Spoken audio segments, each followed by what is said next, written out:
Evening YouTube. Welcome back to the Great Canadian Nerd. Here to talk to you today. We're going to do another Blu-ray review. This time we're going to step back. We're going to pick up one of Steven Spielberg's classic films. Today I'm going to talk about Close Encounters of the Third Kind. Now, the collection I'm going to talk about here is the 30th Anniversary Ultimate Edition. Comes in a beautiful artwork box. You've got a good designed slip out here with plastic jewel cases on the inside, so your discs aren't going to be held in crappy old cardboard. You do also get a 30th Anniversary Collector's Book. Now in this book you have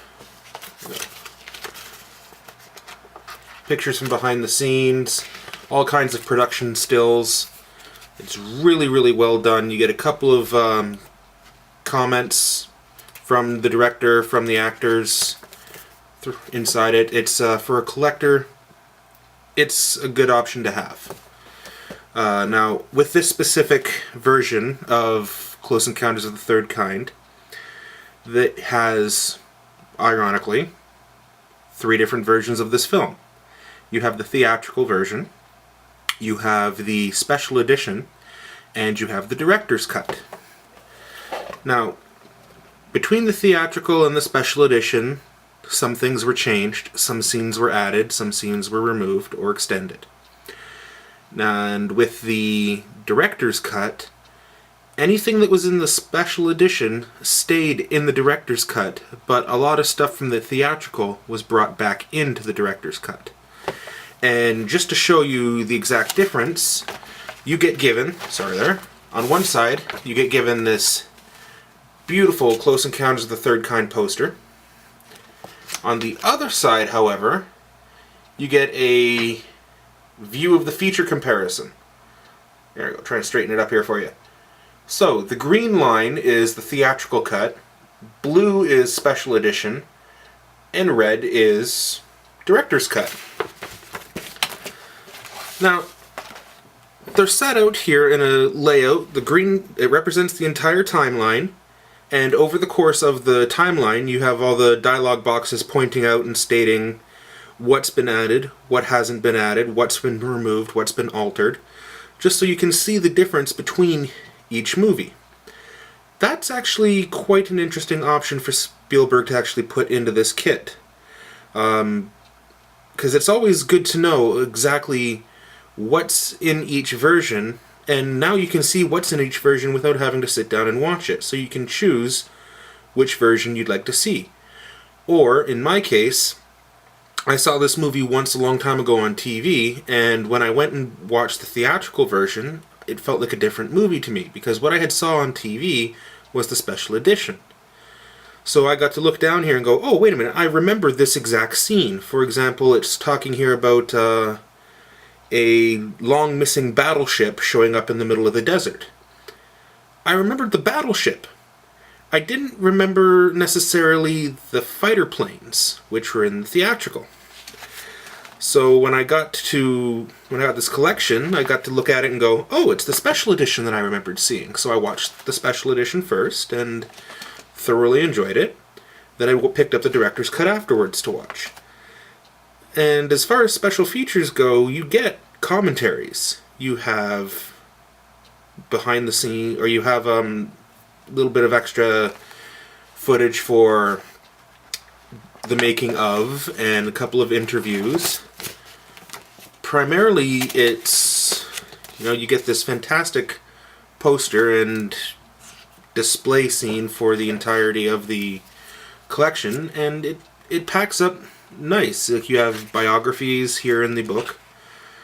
Here we go. Richard Dreyfuss's biography. Brief little biography about him. But it's just what you get to see in this book is really, it's a really good inside feature.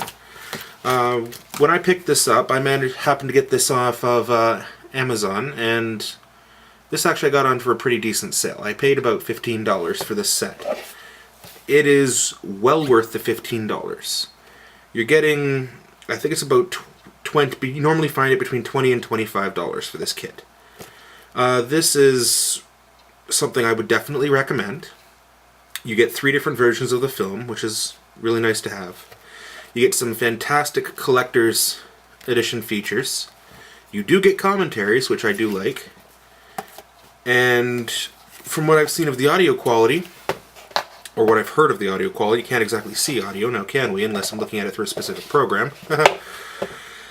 This sounds really, really good. The picture held up nicely for it being a 30-year anniversary. He did this just after Jaws. Or just before Jaws. This, Close Encounters of the Third Kind and Jaws were 2 movies that he did pretty much back to back. Or there were no releases in between the 2 for Steven Spielberg. I just can't remember which one fell first, which one fell last. Sorry, it happens. Brain doesn't work all the time. And these videos are being done. I just feel like talking about something, so I'm going to talk about it. If you want to find exact literal numbers, check out Wikipedia. Here, you're getting impressions and reviews. With the video quality being the way it is, with the audio quality being a good representation as well, with the added features of commentaries, with the way this kit is laid out and everything's set up, I have to say that Close Encounters of the Third Kind, the 2-disc 30th Anniversary Collector's Edition, I have to rate this at a solid 7 out of 10 hockey pucks. This collection here, solid 7 out of 10 hockey pucks, and I'll give it the hat trick for having multiple different versions of the film, putting extended scenes back into it, and giving us commentaries. So, that's it for right now. Coming up next, eventually on the site, it's taking a little bit to get it done, but it has been requested, and we're going to go in depth. I've already talked about this on my best and worst of list. Well, it's time to take a step in, and I'm going to take a look at each one of these movies in turn. Coming up next will be Ridley Scott and others, but we will start with Ridley Scott's Alien. Take care, everybody. Have yourself a good night.